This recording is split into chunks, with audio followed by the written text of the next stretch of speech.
سن 1996 میں جب افغانستان میں طالبان کو اقتدار ملا تو انہوں نے خواتین کی تعلیم اور گھر کے باہر کام کرنے اور محرم کے بغیر گھر سے نکلنے پر پابندی عائد کر دی۔ برقع پہننا لازمی قرار دیا گیا۔ پتنگ اڑانے، فٹ بال کھیلنے، رقص اور موسیقی سب پر پابندی لگا دی گئی۔ ان ضوابط کی خلاف ورزی کا نتیجہ سخت سزائیں تھیں۔ سرعام کوڑے لگانا معمول کی بات تھی۔ صحافتی سرگرمیوں پر مختلف پابندیاں تھیں اور مذہبی اقلیتوں کے خلاف سخت پالیسیز اپنائی گئیں۔ امریکہ میں 11 ستمبر کو ہونے والے دہشت گرد حملوں کے تانے بانے جب افغانستان سے جڑے تو امریکہ نے افغانستان پر حملہ کر کے طالبان کی حکومت کا خاتمہ کر دیا۔ بعض ماہرین اس وقت طالبان کی حکومت کے زوال کی وجہ ان کے لیڈر ملا عمر کو قرار دیتے ہیں۔ اگر ہم طالبان کے زوال کی وجہ دیکھیں تو ذمہ داری ایک شخص ملا عمر کی ہٹ دھرمی پر عائد ہوتی ہے۔ طالبان کی تحریک میں اثر و رسوخ رکھنے والی مذہبی علماء کونسل کی سفارش اور مشوروں کے باوجود بھی انہوں نے اسامہ بن لادن کو تحویل میں دینے سے حتیٰ کہ ملک سے نکالنے سے بھی انکار کر دیا۔ جنگ کے آغاز کے 3 سال کے اندر ملا عمر کی قیادت میں ایک نئی طالبان لیڈرشپ کونسل یا کوئٹہ شورا قائم کی گئی۔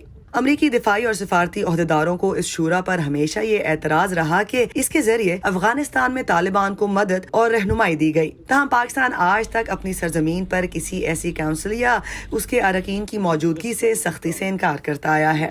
دوسری جانب 2013 میں ملا عمر کی موت کے بعد بھی، جس کا اعتراف 2 سال بعد کیا گیا، طالبان کی عسکری صلاحیت کم نہیں ہوئی۔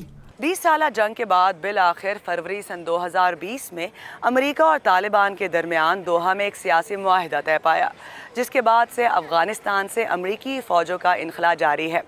طالبان نے اس انخلاء کا مطالبہ کرتے ہوئے یہ یقین دہانی کرائی تھی کہ وہ اپنی ماضی کی سخت پالیسیز کو ترک کر دیں گے، انسانی حقوق، خواتین کے حقوق اور آزادیوں کا احترام کریں گے۔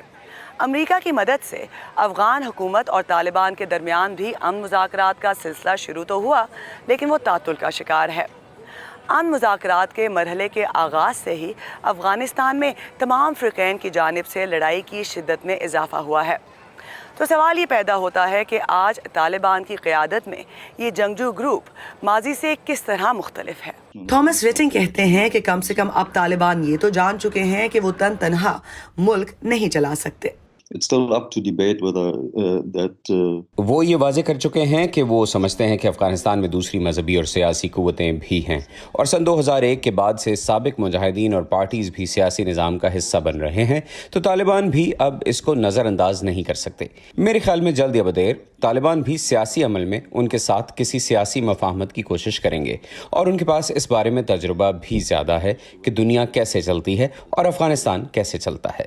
لیکن سیکیورٹی امور کے ماہر کامران بخاری سمجھتے ہیں کہ طالبان اقتدار میں اپنا حق تو چاہتے ہیں، مگر ان پر انسانی حقوق کی پاسداری سے متعلق کوئی دباؤ نہیں ہے، کیونکہ وہ یہ جنگ ہارے نہیں۔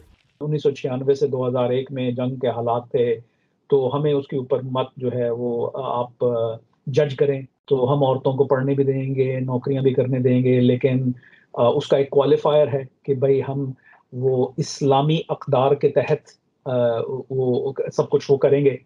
تو باٹم لائن یہ ہے کہ یہ سارے گول مول باتیں ہیں اس چیز کو چھپانے کے لیے کہ ان کے اندر نظریاتی طور پہ کسی قسم کی کوئی خاطر خواہ تبدیلی نہیں آئی، اور وہ اس وجہ سے ہے کہ طالبان ایک سوشل موومنٹ نہیں ہے، طالبان ایک انسرجنٹ موومنٹ ہے، یعنی جنگ کے میدان سے اس کا اثر و رسوخ پھیلا ہے۔